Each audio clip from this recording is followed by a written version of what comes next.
Good evening. Hello, how are you? Yeah, not too bad, not too bad. Self? Good. Yeah, really good. Well, apart from my household, everyone's a bit poorly. Gino has got COVID for like the fourth time. The Bailey's boy. That's gonna kill me, isn't it? Yeah. I love Bailey's. Oh, love a Bailey. Anyway, yeah. So they're a bit poorly at the moment. Sarah's still poorly. Gino's come down with it. Much love, So, Sarah. so I'm just trying to avoid everyone, like, not get too close to them. Yeah. But no, other than that, it's been, really good. We had a good catch up over the weekend with everyone from Talk to the Paranormal. Some exciting stuff in the pipework there. Cool. So it was good to see them and then catching up with you. You've got a new job. Oh, mate, it's brilliant. Loving it. Everything seems to be falling into place nicely. Yeah, it's all good. It's nice, chilled, and we've got a lovely show this evening. Lovely guests. Yeah. So what do you think of the new streaming platform? It's different. Let's see if we get cancelled this week. Yay. There's a lot of buttons everywhere. So as you see, my hands are here, so I'm going to let you control everything. Yeah. But yeah, it looks good. But yeah, we've got a great guest tonight. Do you want to give a bit of an intro about who we've got coming on tonight? Oh, we have the wonderful Glenda Dawson, magical creations, spiritualist. Oh, the words, can be said. We're, it'd be nice to chat to, last week's show we had a bit of everybody on, and this week we're back to one guest, so it's a bit more normal because last week was a bit overwhelming. So this week will be nice to I was thinking. But first of all, we've got a few people in the chat. So we've got our wonderful friend from Tasmania. We have Cheryl. Hello, Cheryl. Hello. Good morning to you. Then we have we don't want that one. Parapost. Parapost. Then we have good evening, Rob and Bailey's boy. For anyone that doesn't know, Nando's a big girl and drinks Bailey's on a night out. Look, everyone in the comment, everyone please say they like Bailey's as well. It's a great drink. It's lovely. Look at the state I was in because they didn't have Bailey's at the bar when we went to the festival. Yeah. The next day I was absolutely awful, so. Then we've got, thank you for catching the live, Cheryl. Finally, it's only been 11 shows, but we've finally got there. So that's great. That's the main thing. And then Birmingham, Alabama. What's up, guys? And then a comment that I like. See, Bailey's is nice. Bailey's is nice. As Cheryl's my number one fan, I'm going to accept it from her. Still not from you, but from Cheryl, yes. Listen, right? I think it's an age difference between me and you. You don't know. You're still drinking all that gruel that was in Oliver Twist and that. That's what you're. On that note, we're going to bring Glenda up and thanks, Nando, for joining. We'll see you again next week, yeah? Bye, everyone. Evening. Hello, Glenda. How you doing? Yeah, okay. How are you? Yeah, I told you, he's pushing the boundaries already with me, so we're getting a bit, Do you like Bailey's? Do you like Bailey's? I really don't drink. Fair enough, then. Okay, so I'm not really a good judge of character as far as that's concerned. But it is a nice, sweet drink. So it isn't. See, it's nice, sweet. It's soothing. Yes. Yeah, it's a nice drink that you can have by the fire. You can just like and sip out. It, not just go. Oh no, Nando glugs it. Oh, okay. Yeah, there's no sipping involved with Nando. It's literally down the hatch, and that's it. It was a good drink. But no, firstly, thank you very much for taking time out of your day to join us. It's great to get to meet you. I've seen a few of your shows that you've done, which is you bring a very calm environment to your shows, like the way you bring out the way you start it. You're doing so much. We'll get into it, but yeah, if you haven't checked out Glenda's show, she is streaming on Parapost as well. And do you have your own page that you stream on as well, Glenda? Yes. I have YouTube, Glenda's Magical Creations. I have Facebook, and all over the place. I have my own website, which also streams it there. I'm also on the Conscious Awakening Network, on Roku TV, Amazon Fire TV, Apple TV, yada, yada, yada. So if And you of haven't course, checked Glenda out, go and check her out, because it's definitely, especially if you want something calming to watch, I would say Glenda's the show to watch as well. Yeah, all Glenda's links are in the description of the video, so you'll all be able to click on her links and follow Glenda. Please subscribe to Glenda's channels. Definitely. Cheryl says good morning. Good morning, Cheryl. So, let's kick this off. And the most common question that Sure. I would like to ask is, how did you get into all of this? Like, what was your story? Where did it start for you? It started from birth. Oh, okay. I when before the age of 2, I was told I wasn't able to walk at all. They have taken me to a specialist and specialists all over the country, all over the place, and they kept saying no, she's just not able to. For whatever reason, there's difficulties from birth, yada yada yada. Well, one day before the age of 2, archangels come in. Now, I've been seeing them all this time. They come to me, a child, in costume. So I always thought it was cool, and I always thought everybody could see them. And so they came in, they said, come on, let's go. You can walk. And I'm like, what do you mean? It's been told that I haven't been able to. So one of them picked me up, took one of my hands, picked me up. And then I started walking immediately. Oh, wow. And then, of course, I was in the front porch just hanging out while my mother tidied up. It was like somewhere in mid-afternoon, maybe around 2 o'clock in the afternoon. And so I woke up and I just go to her and say, hey, Mom, can I have something to drink? And, of course, there was a lot of screaming, fainting, neighborhood coming, little stuff like that, and I'm here sitting here like going like, why is everybody going crazy? Like, all I want was something to drink. And I'm not realizing that I'm walking, but I wanted something to drink. So that's basically the first deep memory I have. So wow. And that's quite a memory, from the age of 2. Because a lot of us, like, if I was to say my youngest memory wouldn't go back to that sort of age, right. So it must have been quite a strong, Well, think about it. You're sitting being told you can't walk, and you've tried and you can't. And then all of a sudden, the guy in the costume that you see all the time comes, tells you, yes, he can, picks you up, you go inside, and then there's all this commotion. So that would definitely kind of engrave it in your mind. Yeah. Wow.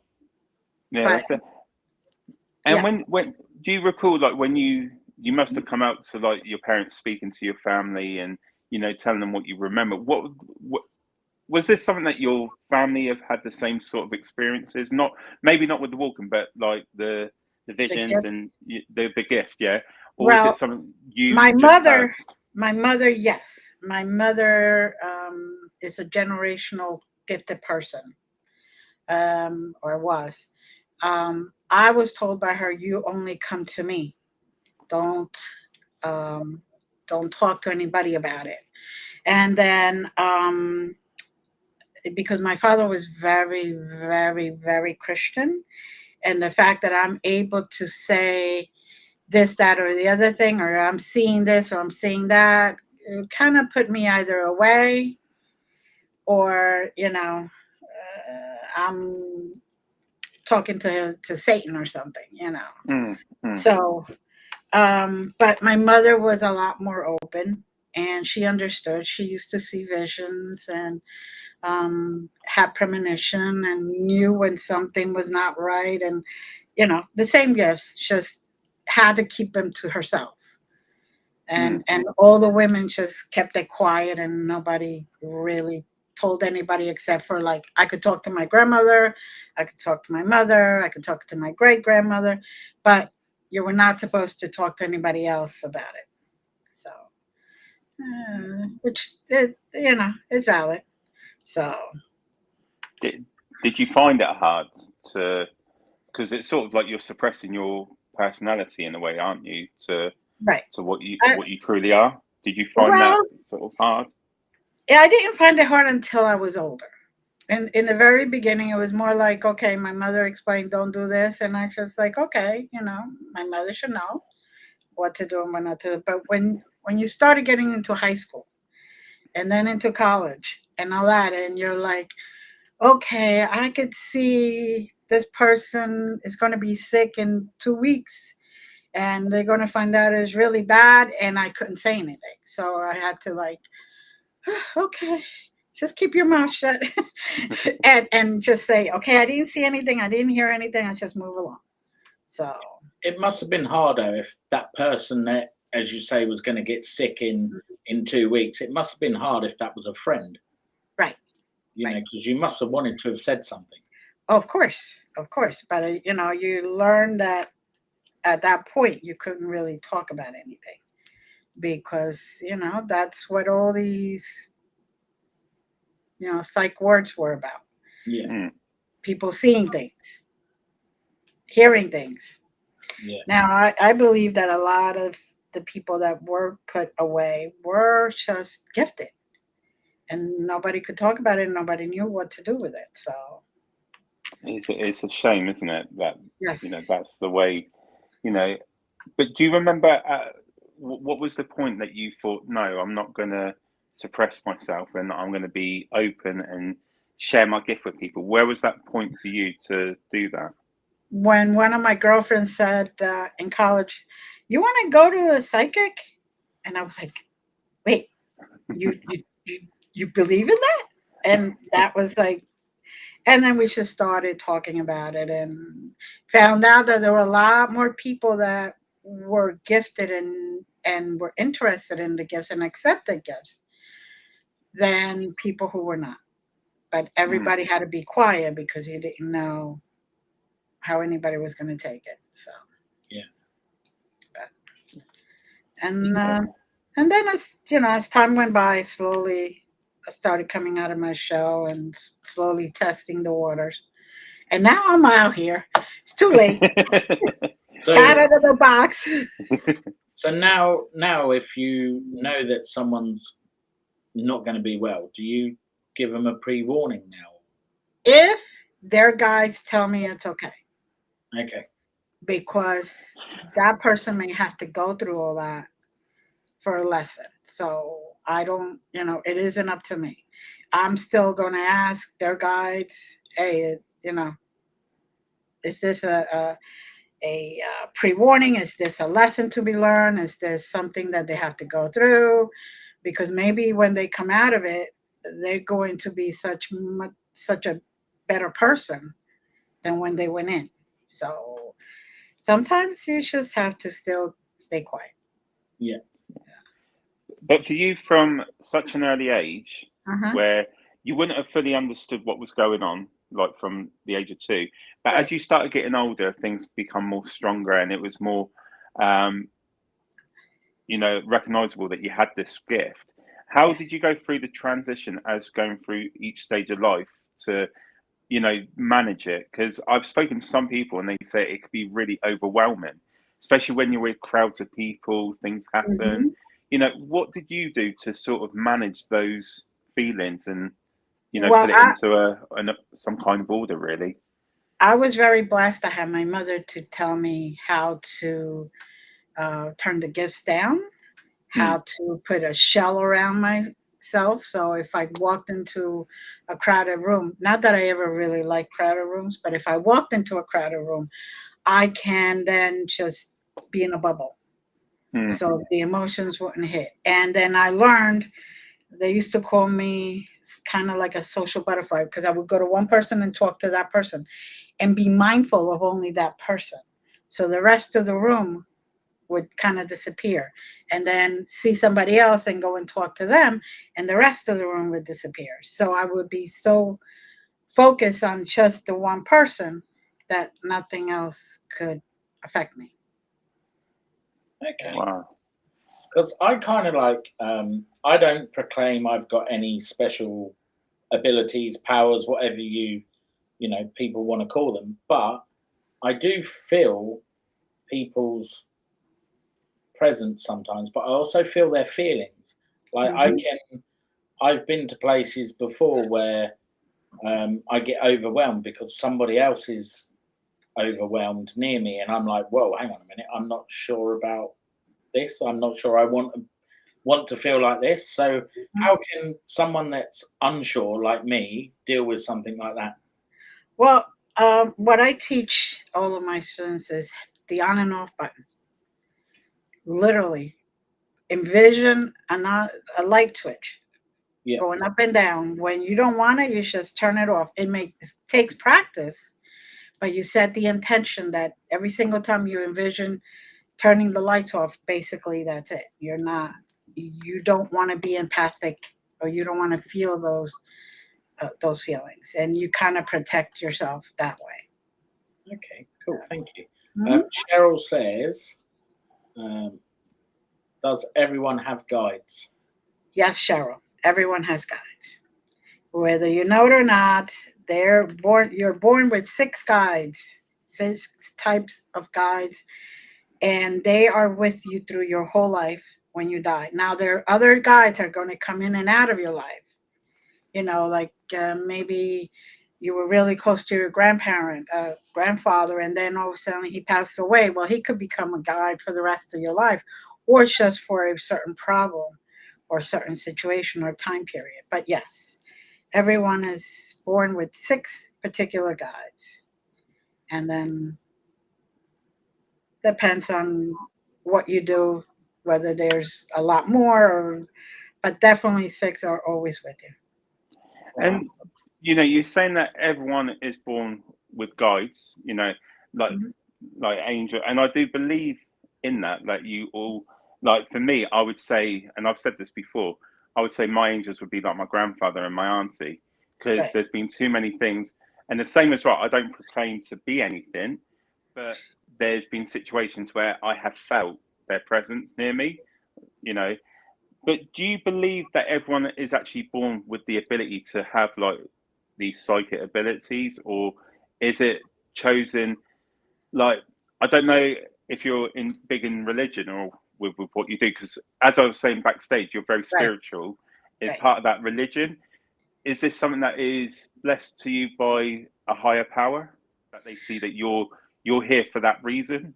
I am here for a reason of connecting with my higher power, which is the same as everybody else's.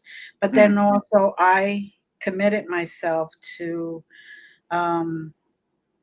doing whatever it is that they require me to do to better humanity. So, for example, if there have been times where it's 2:00 in the morning and I get woken up and one of my guys stands in front of me and says, we have somebody who's in Dunkin' Donuts, and they're on the edge. They may think of killing themselves. So all I need to do is show up there, start a conversation with them, and maybe just talk to them long enough that they will think twice about doing it. Talk about what the blessings are, I'm grateful for, and maybe just doing that, talking to them enough to get their thoughts away from that of ending their lives. So that kind of thing. Then, sometimes it gets a little tiring because usually the phone calls don't, so to speak, don't come in during daylight. They like to do that in the middle of the night. Okay. Yeah. And maybe this is a bit personal, but you're saying about your partner, everyone's reaction to this sort of ability is very different, you know. Yeah. But when you're getting close to someone, like when you've met your partner for the first time and Mhm. you're building that relationship, how did he take it when you sort of come out and said, "This is what I can do. This is what you're gonna. Is me and my spirit guides," and what was his reaction to Well, learning that my about you? partner, we met at a mediumship class. Okay, fair So enough. it That says it all. There you go. Simple answer. yeah. That's a great But place. but the previous two partners that I had, the second one knew. I did mention that I had gifts, and he knew I had gifts, and he knew, still knows how strong they are. And the first partner kind of discovered it as we went along. But I did tell him before we got married we were going to have 3 kids. First one was going to be a boy with blonde with blue eyes. The second one was going to be a girl with dark hair, blue eyes, and the third one was going to be a boy with brown hair, brown eyes. And it happened. Oh wow! So Wow. you actually predicted it to the T. Wow. Wow. I need you to come over here so you can predict every time I'm going to be in trouble with my wife. Yeah. All the I lottery, need that. lottery It could be numbers. like my alarm bell saying you're going to do something to upset your wife, so rethink everything you're doing today. You know, it'll be good to have you here. But no, that's amazing to be able to predict those sort of things. But how do you get these? Is it an image like? Or, Well, do you know, I'm very blessed to have all of my clairs open. So I get okay. them by hearing, by smelling, by tasting, by seeing with my eyes, or seeing with the third eye, and then just knowing. Just okay, I don't know where this is coming from, but I just know it. And Okay. yeah, so of course I haven't been able to get those lottery numbers just yet. I'm working on that one. Yeah. Yeah. We'll be in touch with you every week from now on. Any numbers? Anything happening? Anything going on up there? Come on.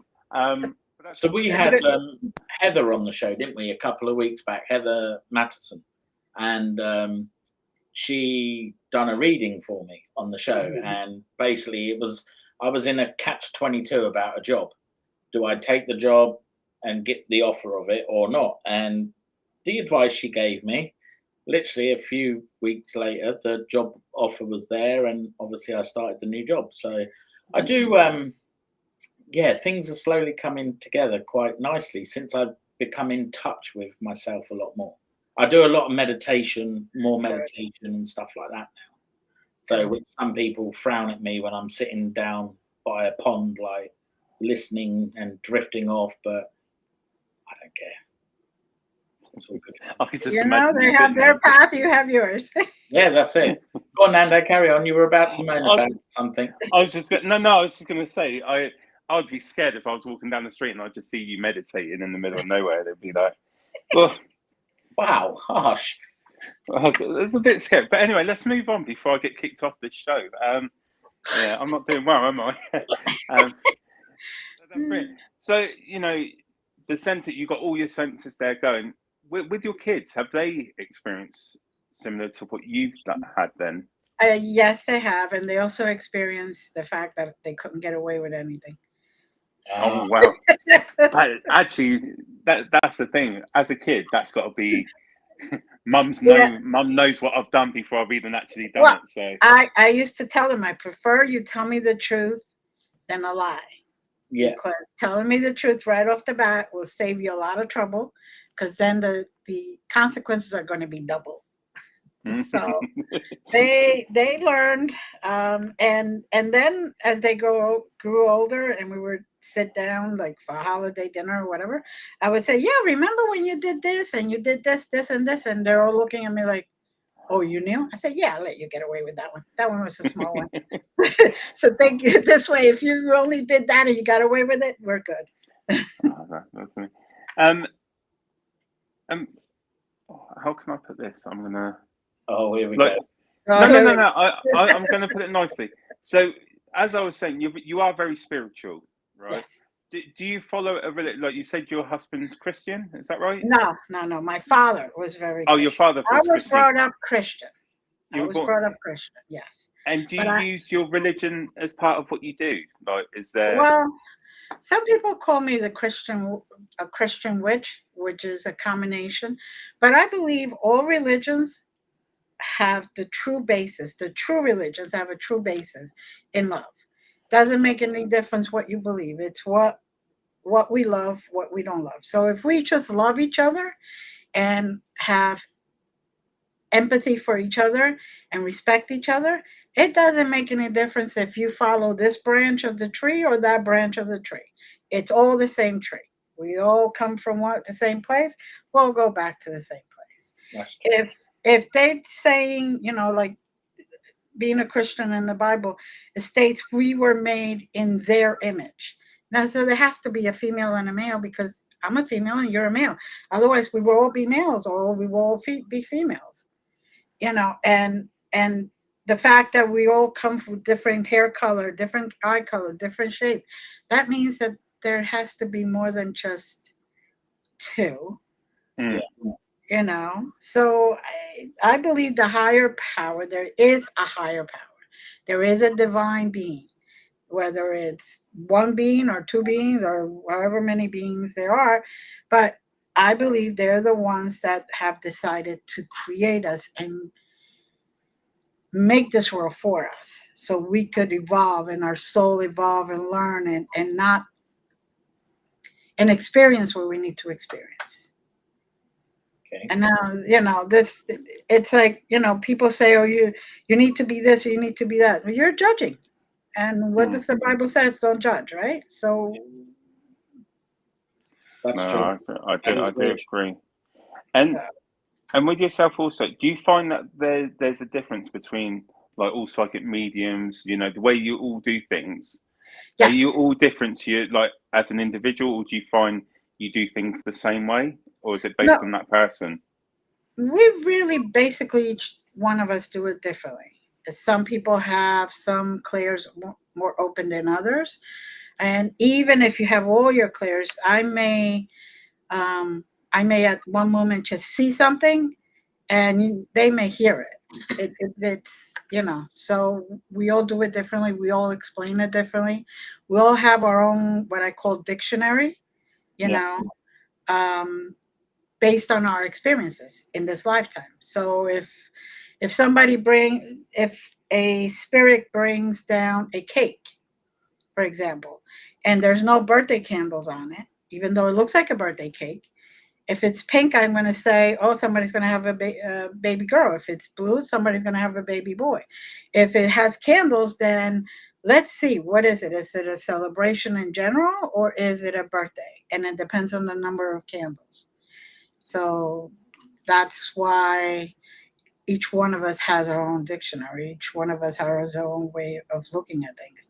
And you two keep saying you're not psychic and you're not all this, but I'm feeling that energy that you both have gifts. You just haven't fully developed them. I think the only gift I got is getting myself into trouble with the wife all the time. I think that's the only gift I think I've got. But no, I think a lot of people are scared to delve into it because there's got to be you've gone through that whole transition from Right. not being open to being open, and it sounds like you've had a great experience, but you must have faced that negativity at the same time, like. Oh, And how do you deal with the negative side of things then? Because that's got to take its toll on you as well when someone comes at you and I hate to say it, but let's be honest, like you're fake, you're making things up, you're playing on people's emotions. That's one of the things I think is very common with people that have gifts, and unfortunately there is people that have been found to be fake. How do mhm. you respond, or how do you deal with the negative side of what you do then?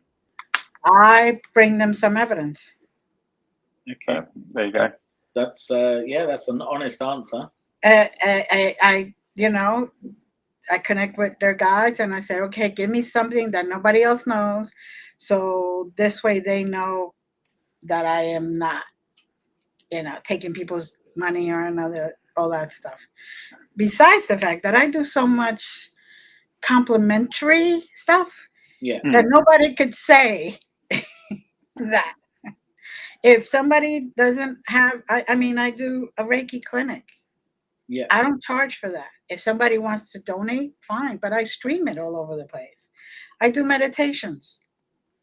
I do mediumship development. No charge. If somebody comes and wants to donate, of course I got to pay bills, but Oh yeah, definitely. I'm not charging. There are certain things you have to charge for it because that is the requirement of that particular thing. For example, Reiki. If you're teaching Reiki, you're supposed to have a full exchange of energy. So you're supposed to charge, and yes, I could charge less depending on if the person doesn't have the right amount, money or whatever, but you still have to have an exchange of energy. So there are certain things that energetically you're not allowed to do without actually exchanging. Right. So, So how would me and Nando develop our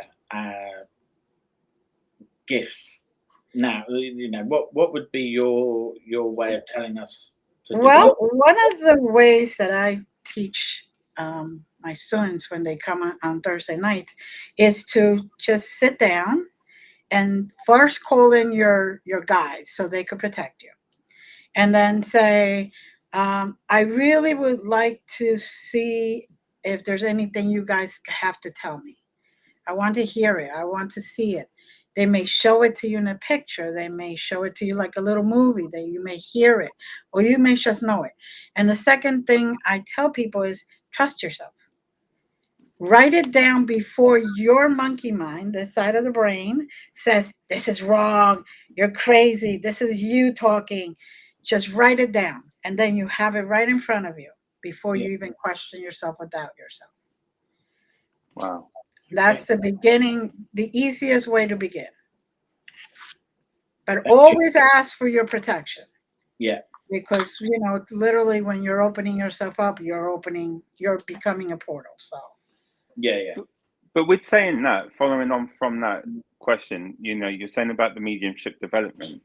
Are you saying that people with no ability, so say for example, like me, I don't feel that I've got the ability because I've never delved into it, but are you saying that people can actually train to become without any kind of ability whatsoever?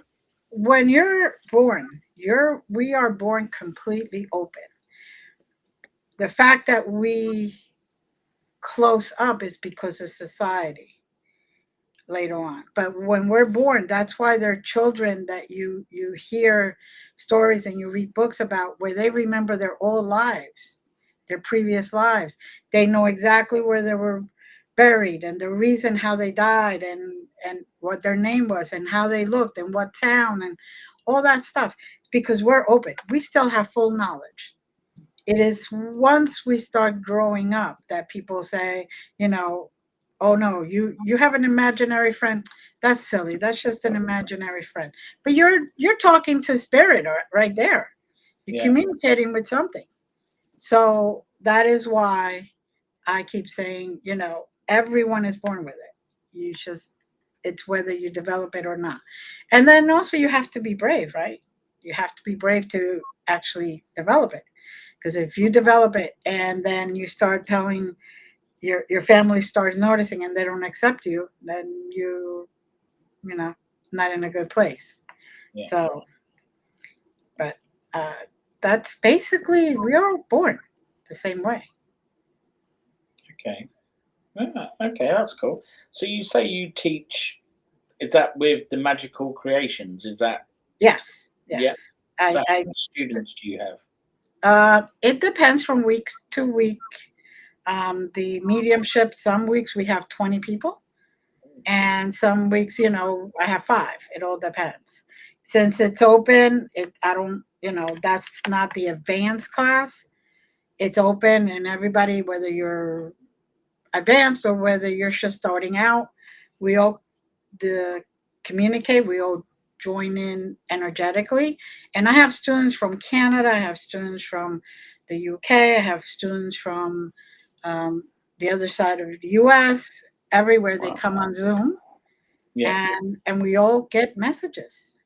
We all learn how to read for each other, which is very healing because a lot of people, get to hear from their grandparent or their parent or their loved one in particular, and they feel like they're not alone anymore. So Yeah. So, Okay. so with yourself, you're very open to all your senses, and mhm. you've got to have a very open mind to be able to achieve those senses. But do you put yourself at risk then when because there's always the light side, but then you've got the darker side. So we're delving into the darker side of things. How do you know what you're challenging, like what you're channeling, isn't something dark and it's pretended to be something good? Do you get what I'm saying? Like, Mhm. how do you separate those to protect yourself? And like, do you choose what comes in and what doesn't? Where. Well, if I do any class, for example, even when I channel, I call in my spirits. Hi, Sarah. I call in my spirit guides and my protectors. Now, my protectors, I call them all my team. Hmm. And if they let something through, then I know it's in the light. That I have gone into places where people have gone, say, investigators go in and start antagonizing the spirits, and then when they leave, the homeowner stays with a house of full of angry spirits. I go in there now, and that's when I get called a lot of the times. I go in and talk to everybody, calm them down. So I have to have good protection.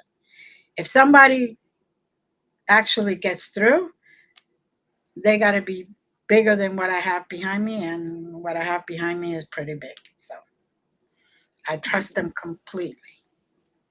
So everything that comes through to you is like, is it fair to say it's like it's been pre-assessed already before Oh you yeah, get they got to the go through message? the process. Yeah, it's like an interview stage. Like, Right. okay, you're But free for the next stage.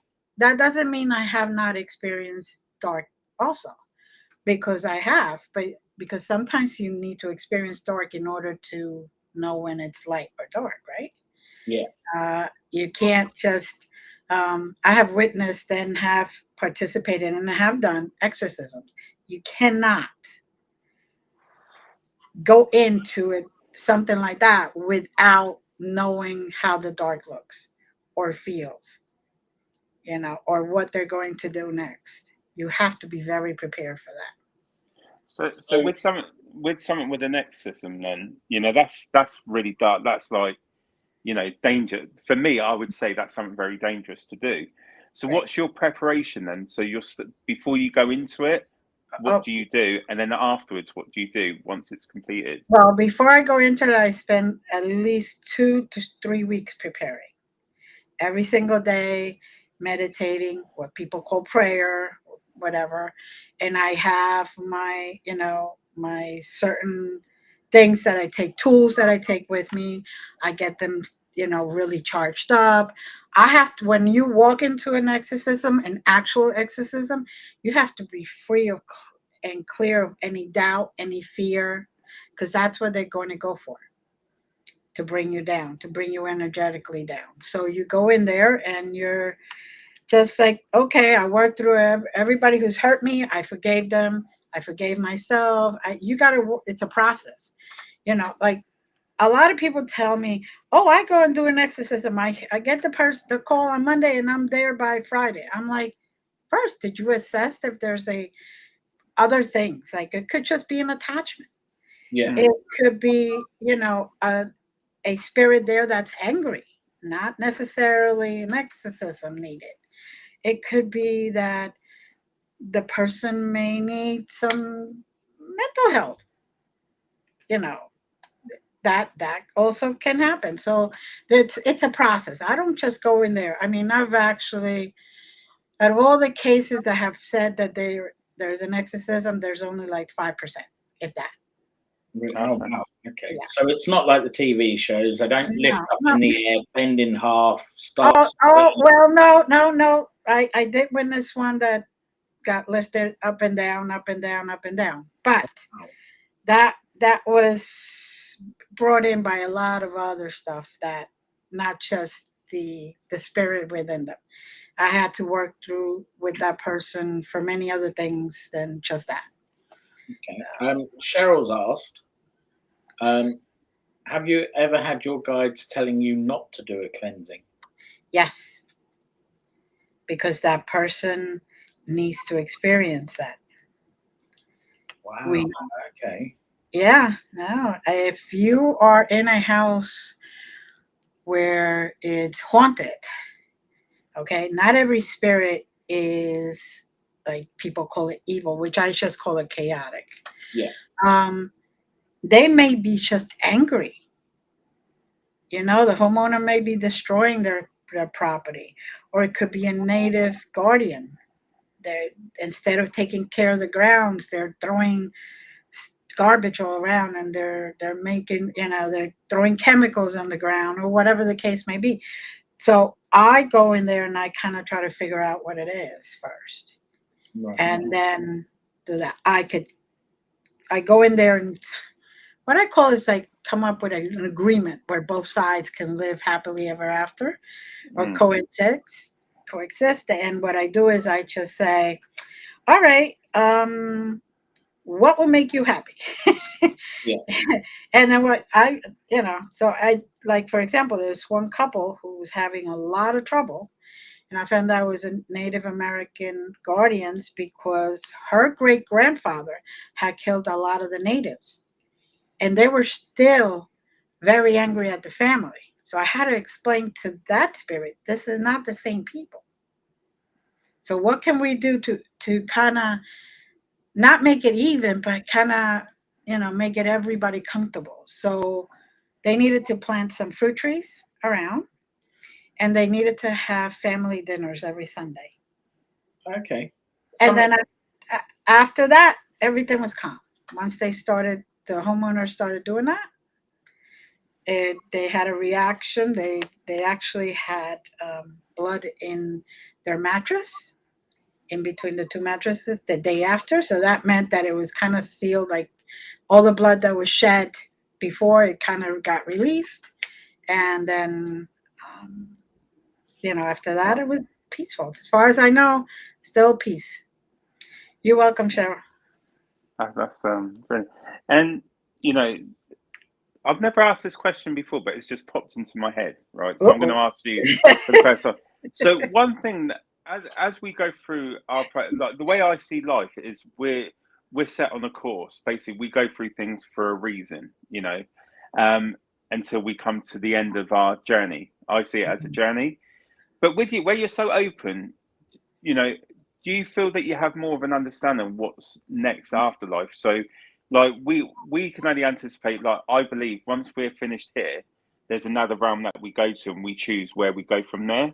What's your thoughts about, once your journey on Earth is done, where do you believe that we go, or where would you go? Well, we would go back to main meeting place, so to speak, the original classroom, and then you kind of debrief. So, okay, I went down to this lifetime to learn X, Y, and Z. Did I do it? Didn't I do it? What did I learn from it? How did my soul evolve accordingly?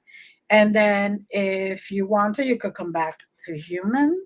You could come back as an insect or an animal to experience that. You could come back as the opposite sex, right? So I came back this time as a woman, and next one I could come back as a man. Or I could decide to go to a different place, different planet, different galaxy, different dimension, right? Because let's face it, there's a lot of dimensions at the same time. So there could be a lot of people, a lot of beings in the same space. Yeah. And I don't know. And that's how we can see when there's a ghost, because then at that moment we're so connected that we're able to raise our vibrations enough to then see their vibrational level. Oh, that's brilliant. And again, you know, looking at the other side of things, like people live different lives. You have the Mhm. people that follow, make mistakes, but they learn and they make themselves better through those mistakes. But then you have the people that don't treat life with the respect that it should be, make very bad decisions, and leave this earth not the best kind of person. Do you think they go to a different place? Like maybe I'm sort of going to heaven and hell here, you know, like that Right. sort of I believe it's this is that hell. sort of thing. I believe this is hell. So What we're living now is hell, yeah, and yeah, because okay, let's face it, we go through a lot of trauma, a lot of pain, a lot of suffering to get to where we need to, right? Yeah. And I believe those that did not learn their lessons, whether they go good or bad, end up being good or bad at the end, have to come back to redo it. Right? You signed a contract. You Yeah. know, it's like, you know, you're buying a house. You got to come up with the money so they could give you the deed and stuff. So the same thing. So, and as we are born, we are born with free will. So even though you signed that contract, you could decide that no, this lifetime you know, I'm going to go someplace else, and that's your free will. Okay. And it's, you know, it's you want to try it again, okay, but silly me, I want to do this just once and get it over and done with. Whatever lessons I'm supposed to learn in this one, and that I'm fine. You know, I'm looking forward to my little cloud with the virgin pina coladas. oh, that's The I'll be bathe with the. and I'll be Nando's. the. I knew you were going to go there. I knew it as soon as you said that. I knew you were going to go with the Baileys. But so you're saying at the end of our life we get to choose what we do. Is that still like I don't know if you've done paranormal investigations, but that's what we are Yeah, known to do. Me and right. Rob with our teams. Um, when we make when we believe we've made a connection with a spirit, is that because they've chosen to stay in these locations, or because some people have the belief that they're grounded to those locations because of what happened in their life. What's Right. your thoughts with spirits still roaming Well, the earth and these locations? here's the thing. There's different ways why spirits stay here. First, it could be that they feel guilty because somebody said, "Oh my God, you did so many bad things. You're going to go to hell." They don't want to go to hell, so they go up and they decide to roam around here. Then it could be that they're just reliving a part of their lives, like a rerun of a movie. They may not even realize that they're dead. That's another thing. If you're riding a bicycle and you get hit by a car over suddenly, you may not even realize that you're dead. Mm. And so you keep reliving that same cycle. Um, some people do that because they're attached to that place. They love that place so much when they were alive. That was the best time of their lives.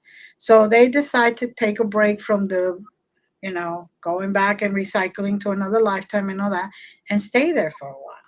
And then you have the situation where somebody binds them to a place, which is not good because you're taking away their free will to continue on or stay there, whatever they want to do.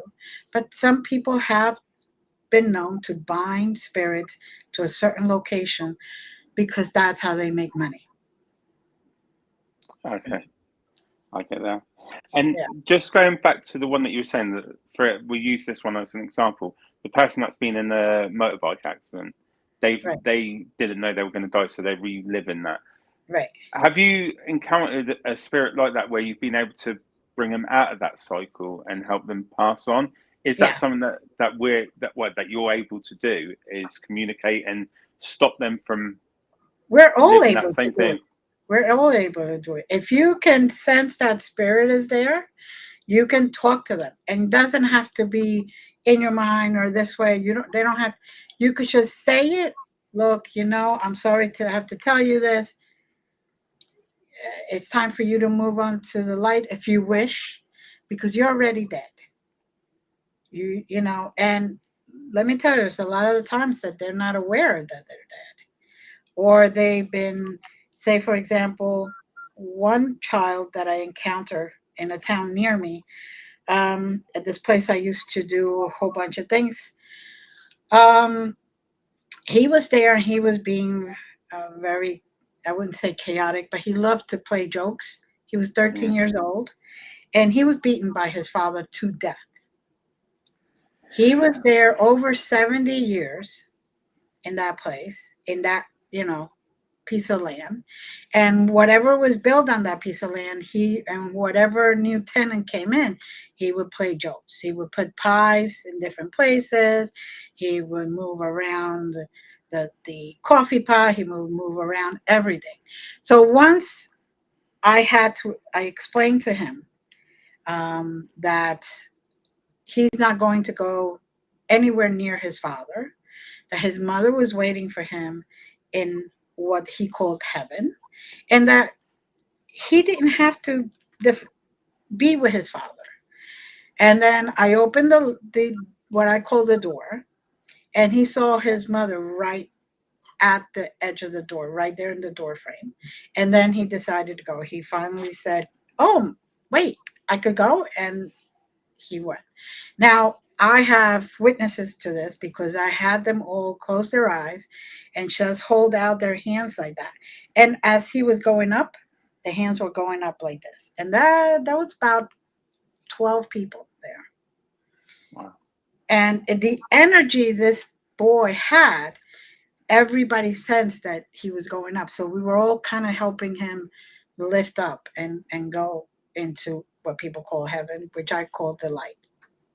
Just the peaceful dimension. That's nice. That's really like, oh. Yeah. It's from a sad start of the story to the end of it. It's yeah. But wow. that's the stuff that anybody can do. Do you find it harder, like when you're having to communicate with children? Like, is there, being a mother, being a grandmother, you have that parental instinct in you, and for me, I couldn't imagine, losing a child, but to have children come forward, is that quite? Do you find that more emotional than dealing with the older spirits? Well, yes, it is emotional. It is a lot more emotional, but you learn that everybody has a different life, and you have to just say, okay, that was his life, and let's try to help it now. Let's try to make it better for him wherever he needs to go. If he decided to stay, then that was his choice at least. And but he understood that he wasn't going to go to hell because his father told him that he was going to go to hell and beat him up and all that. And he's saying, well, I don't want to go to heaven because he was all Christian and all that, and he's beating me up and me to death. Why would I want to go to heaven with him? He's saying that he was going to go to heaven. So I had to kind of basically go over the whole situation with him and explain to him everything. Now, I'm an ex-paralegal who did a lot of child protective cases. Wow. Okay. So I saw a lot when it came to children. So, it's kind of like you learn how to shield yourself before you get there. Yeah. Because it's not that you don't want to be loving or anything. You're still loving and all that, but you have to shield the empathic side of it, because otherwise you're going to feel that. And it's going to be very hard when you get out of there to shake all that off. Yeah, so especially when you have that ability, you're doing those sort of cases, and then you've got this ability where, when you're reading through what had happened, I actually felt them.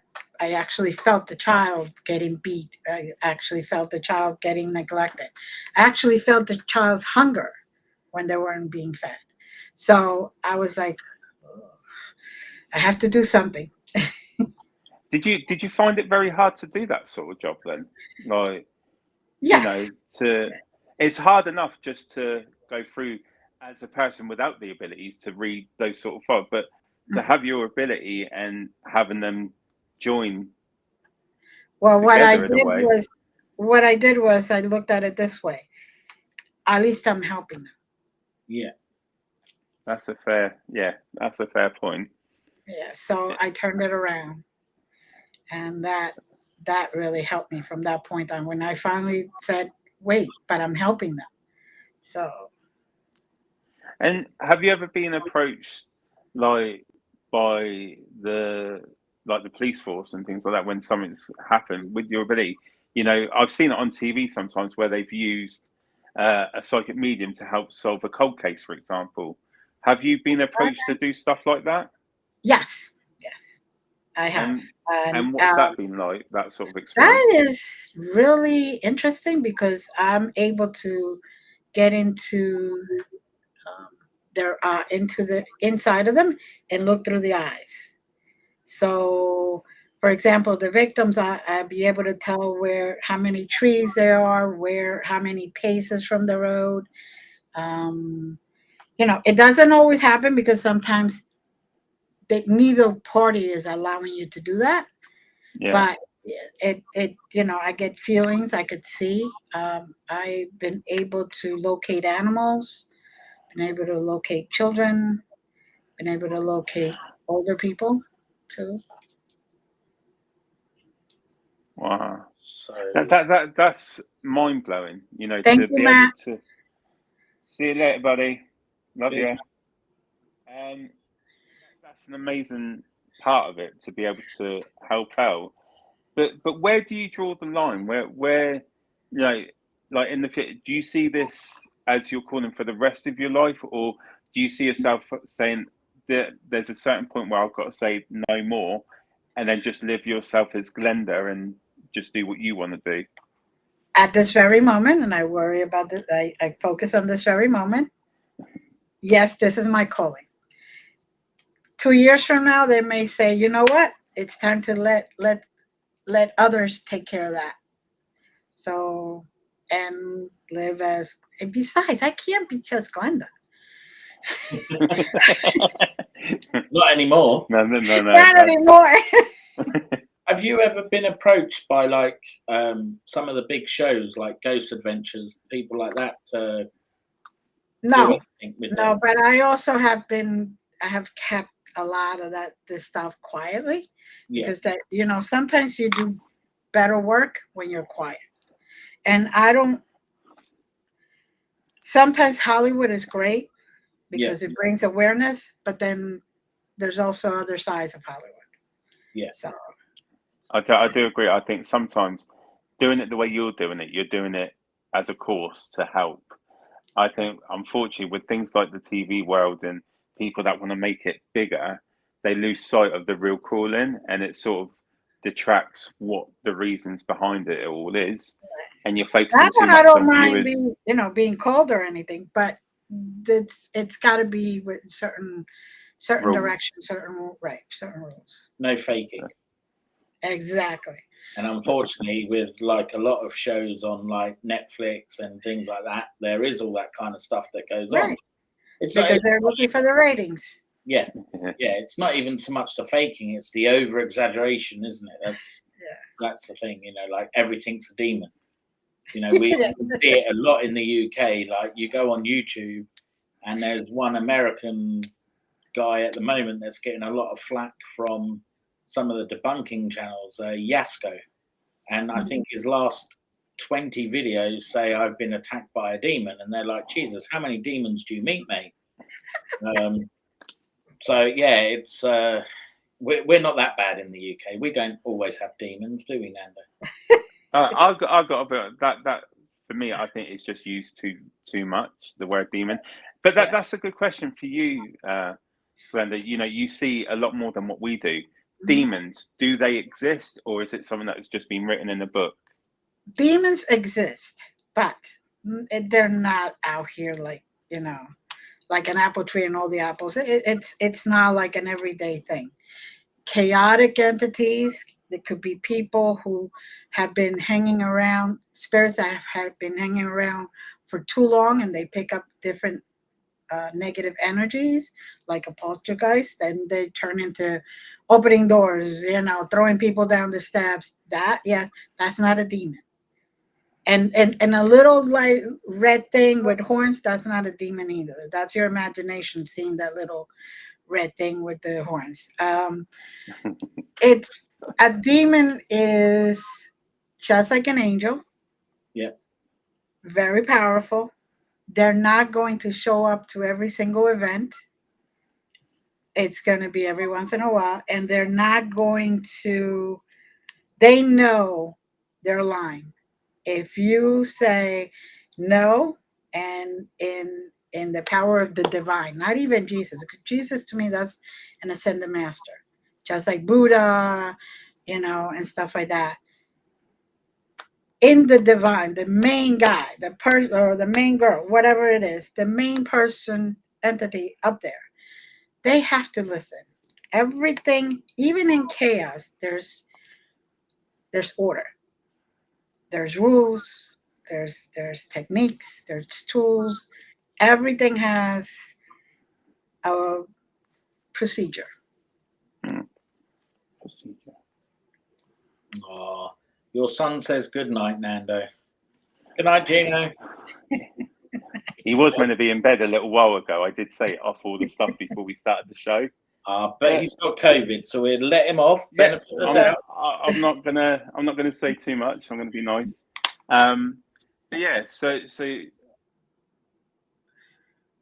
if you're gonna want to answer this, but like Rob said, a lot of the shows play on the word demon a lot. In your personal opinion, being the person that you are and the abilities that you have, how truthful do you think they are to the word demon, or is it just for the viewerships and getting the ratings? I think what it is they cannot find a different wording that the masses know. Okay. If you say an angry spirit, it's not going to be as scary as a demon. It's not going to trigger the algorithm on YouTube. Right. If you say chaotic spirit, Right. they're going to be like, oh, yeah. The minute you Yeah. say demon, your video gets boosted. Yes. Right. But that's the thing. A lot of the stuff that, like, when we've done our investigations, we've come across a spirit that is annoyed. Right. You can't. It's. I've never, like, when I put my little reels on YouTube, for example, I've never used the word demon because I just don't believe that it is. Do you know what I mean? It's not everything is a demon. Not everything is out to get you. Not everything is going to kill you. No. It's it's how you walk in. I mean, for example, I walked into the Conjuring house a couple of years back, and before I even walked in, I asked the house for permission. Yeah. And I asked the house, can I come in? Is it okay? I'm here to make peace. I'm just here to let this investigation run smooth, and that's it. I didn't go in there saying, oh, I'm here to tape you, I'm here to record you, I'm here to no. So in the Conjuring house, is the satanic circle downstairs like certain YouTubers make? There's a lot of energy in that house. Now, whether it's satanic or not, I just picked it up as there's a lot of energy, and depends on where you go and how you treat the energy is how they treat you. Because it'd be very interesting, because I watched Sam and Colby. I know they're a bit, people are like, yeah, they're fake, they're not fake. So it's a bit like, and I watch a lot of theirs, mainly for the entertainment. And, I think they're quite, they're very good. But they're spending 7 days up to Halloween in the Conjuring house. They've gone back to spend alone, and they're there for the whole 7 days. Be interested to see what happens. Well, and what people don't understand is for an hour of entertainment, you may have to record 7 days because, the place can be active 1 minute and then be quiet for another week or two. So it is definitely like that. I say that all the time because we have guests that join us on Paranormal Investigations, and we always say, don't take too much what you've seen on TV because they've got to record for a period of time, and sometimes you don't want to take anything that these certain YouTube channels put out there. Right. And it's like going fishing. You cast your rod, and then you can be there for ages before you get a bite. And the Right. bite could be so small. That's just the way it is. It's like it's pot luck, And isn't it? What you're and going it to could get. just be a hey, and that's it. Yeah. But with paranormal investigations, do you go with groups? And you know, do you? I have gone with groups, but not my own group. I like to keep it small. Yeah. Because I like to get the history of things. Like I like to talk to the spirits there and find out their story. And then I go to historical societies and or give the information to the owner and then let them go to the historical society to confirm the information. And to me that's what I'm there for. I'm not there to instigate, I'm not there to do any of that stuff. I want to learn what their history was, how they got there, why are they there. Like I've been to places where there was a 5-year-old little girl who said, the reason I'm still here, I come back is because I already went into the light, came back. I'm here because this is my favorite place. Because she was a reverend's daughter.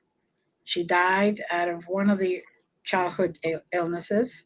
And the society, the people I did the investigation for, checked it out. They found her grave. They found the exact name I gave. They found that she died when she was around 5, and she just keeps coming back there because that was her favorite place. She loved the river. She loved the trees. She loved the area where she could play. So. And you would not have gotten that had I gone in there, instigating. So do you use equipment or do you just use your ability? My abilities. Your ability. Yeah. Not that I'm against the equipment. Actually, that sometimes is needed to confirm what you're saying. Yeah. Mm. So to me, I'm good either way. Good. Perfect. No, that was amazing. I enjoyed that. No, it was great to see how you bring things forward and how you're doing it. I thought that was great. I really enjoyed learning more about you, Glenda, and and because it's great watching what you do when you're streaming, but to actually get an understanding what's going on in the background and what's working up here. Is I find it really fascinating because, like you said, everyone that we've spoken to that does like psychic mediumships and things like that, they all have a different way of doing things, and it's just great to, and the fact that you remember stuff from 2 years old, that's it was big. It was something big. Yeah, it's been great to find out more about you, Glenda. I've really enjoyed having a chat. Pop up on one of your lessons to delve more into what I am, kind of like. Good. Yeah. So I'll send you the Zoom link. Yeah. Delve into what you are. You're a bit lost up here, mate. Anyway, yeah. Love you. I'm sorry. Get back in your cage. I'm sorry. That was not needed. I'm sure Glenda will be able to help you though. It'll most probably take up most of your diary, but hey, oh wow, thank you. Give it a go. I'm all right. I'm not going through that much at the moment. I'm quite focused. I feel he's got me in his life. That's why. Yeah, that's probably what's that's damning the side. focus. This side's like, ooh. No. I tell you what, guys. After the show, I'm going to be in so much trouble. If you don't see me next week, I've loved every minute of this. Thank you, everyone. Thank you for having me. But no, it's been a pleasure. Nice seeing you. Absolutely great getting to know you. But just before you do go, can you just give all your locations a shout out where people can find you? Sure. So if they want to go and check you out, then they can. The best place is my website, glendasmagicalcreations.com. And there you could find all the links and you could find me everywhere. So like I said, all Glenda's links are in the video description. So feel free to go down, subscribe, go to the Magical Creations, join one of the Zoom maybe see you there while she sorts out Yes. my craziness, apparently. You having words? I meant that with love. Uh, Lots of love. Lots of love. Thank you very much for your insight and your guides. It's very nice to have you on the show, and we will get you back again. Thank you. In the new year, definitely. All right. Thank you, everyone. Yeah, Thank you and for just having again, you know, thank you for sharing a piece of yourself with us, and you know, because it takes a lot to open up and tell people your story, which is absolutely great. And I think what would be great, I don't know if you have done, but maybe writing a book, you know, about your journey. I think that would be a good thing to do. But, I'm in that process. I Oh, already okay. written one. I wrote a book already, and it's a 5-book series. So I'm just working on the other ones. There we oh, go. let us know when you're going to get them published, and we'll be the first to We're give them a buy. Well, one is We'll already out. One is already out. So Okay, cool. So- what's the name of the book? Chrysalis, Sarah's Chrysalis.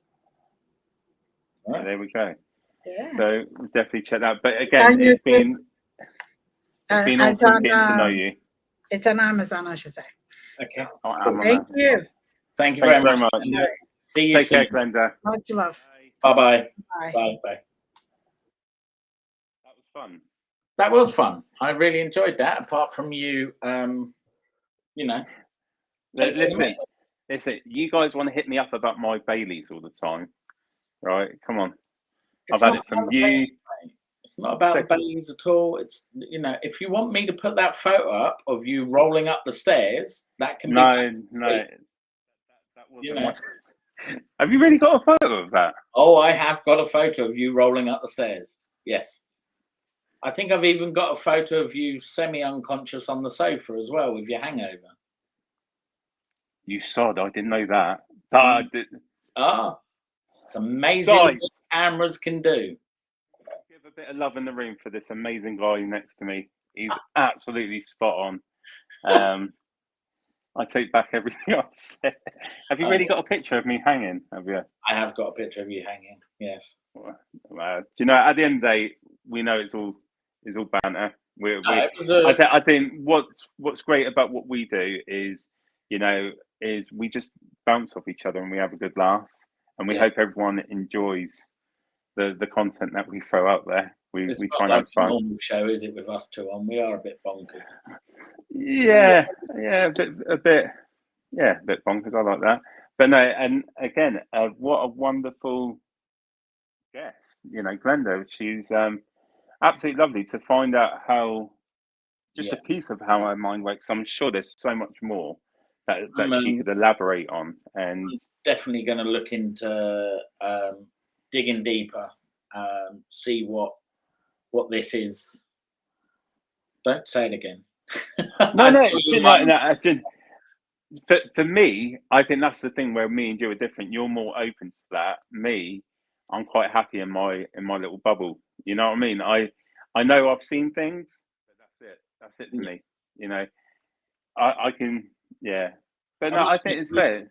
I've been meditating a hell of a lot more. I've been going down to there's a pond that's literally 10 minutes away from where we live. And I find myself, sometimes I can't sleep. So at 2 o'clock in the morning, I'm sitting down there listening to meditation on the headphones and zoning out. And, you know, I was out at the weekend with Cameron, one of my teammates, and we were just chilling and talking about anything and everything spiritual. So it was quite nice to. But it's not even that. On the more serious note of what you're doing, and this is for everyone.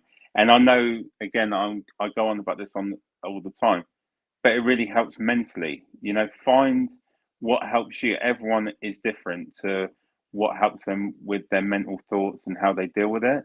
Yeah. You know, so if yours is meditating, then go for it. You know, I think it's really important to find that path and, you know, use those techniques if it's helping you. Yeah. If it's finding you a focus and, you know, you're able to deal with things, and go for it. But what have you got lined up for the week, rest of the week? Anything with Portal? What we got with Portal? So potentially I've got a show next Wednesday I'm just waiting for a guest to confirm. So if it goes ahead, it'll be put on the portal page. But throughout this month, there's quite a lot going on with portal. We're linking up with a great team called the Patrol. Oh, I've heard it. They're awful. Yeah, the main guy is a bit of a wishy-washer, but whatever. Oh, that big knob. Yeah. No. We're going to be meeting up with Big Rob and potentially Cameron and Chloe, maybe. Yep. We're going to be hitting the ancient ram in with you. Yeah. That's going to be a great investigation. I know Dan's coming, and hopefully Sarah, depending on what's going on with home life. And then vice versa, we've got Rob coming to our investigation at the end of the month as well. We're going to be hitting up the Garden Museum. And I've brought my ticket to come to Nuns Cross as well. Mate, that place is weird. Like, just to give you a bit of a hint on this one, it's a cottage in the middle of Dartmoor. And it has no running electricity, no lights, nothing. There is no signal. Once you get to this cottage, you're on your own. And it's just a weird place, but surprisingly quite a lovely place as well. The stars in the evening were amazing. Like going out, seeing the stars was just great. And then what else? And then we got we're heading to Derby Goal in October as well for an investigation. Yeah. So that'll be a good investigation. Cool. And then other than that, it's just continuing this path. There is things with Portal that we are discussing about doing things, taking things in a little bit of a different direction, but it's all, the planning and everything going ahead, but yeah, lots of exciting stuff. And then we're back with the Patrol. So I've only really got the one thing planned, which is Global Ghost Hunt, the Ancient Ram in. It'll probably be my last time doing the Global Ghost Hunt. What were you staring at then? Why did you look? No, something just flew across my face. A little fly just flew across my face. Obviously I've got you guys from the portal coming, but I've also got not one but two debunkers coming. Oh yeah, Beardo. It's Beardo one of them, isn't it? So Purple will be joining us as well. And if anyone's not seen Purple, go and search for him on YouTube, because he is absolutely crackers. He makes me giggle every time. And yeah, I decided that I would ask, and him and Beardo have both kindly said, yep, they're come along. So that should be fun. And then obviously I've got the one with you, which I'm looking forward to. Yeah, and do you know what's great about what we're doing is two separate teams. Like I might not be the most popular person for saying this, but on the intro you have the word para-unity. Yes. And I think it's like the word demon sometimes. It's just thrown around so easily, but not enough is used in the correct manner. And I apologize if I offend anyone, but people should know me by now. I'll say what I've got to say. And I think what's nice about what we do, we're two separate teams, and we just get on, and that's what para-unity should be. Yeah. And it'll be great, not just in the paranormal field, but in any kind of field whatsoever. I like the one word that I do like you use is just be kind. Exactly. And actually, the Just Be Kind hashtag was after Purple was basically attacked by people that he had debunked, and it made him feel really crappy. So he put out a nice video, and then all of his followers, we all just said, hashtag Just Be Kind. And since then it's gone everywhere. It's Twitter, it's and we all use it in the Discord, and it's like, let's just start like getting along with people. All right, we may not agree with what everybody does on YouTube or on telly. I've had my beef with Zach before. I with the demonic cow. I'm like, mate, it's a fucking cow at the side of the road. But at the end of the day, you know, he's got a job to do. You know, Yeah. he has to maintain viewers, and likewise with some of these big YouTube channels that have got like millions of subscribers. They don't want to lose their subscribers so that they don't make their money. All right, they could be a little bit more truthful and not be over exaggerating enough, but you know. I think, you know, if you know when you're watching something that it's not for you, just don't get personal. You know, Yeah, I think just move on from it. You know, I think zero subscribers or but no, to be honest, what I would say, if you've got a valid point, put it in a nice way. Yeah. It doesn't matter who the person is or what they've done. Don't make it personal. You know, don't get personal about them. And I think that's the same with anything in life. Too many people waste their lives on just trying to bring another person down, and in effect, you're making your life harder than you are theirs. That's you know, because at the end of the day, we can hit that block button, we can move on from it. You know, just focus on what you want to do with life and enjoy the life that, because at the end of the day, we don't know how long we've got here. So make the most of what's around you and focus your energy on that. Don't focus your energy on people that are not going to have a real influence in your life, or so that's true. let's leave it. Just be kind, but that's the way we're going to leave it on.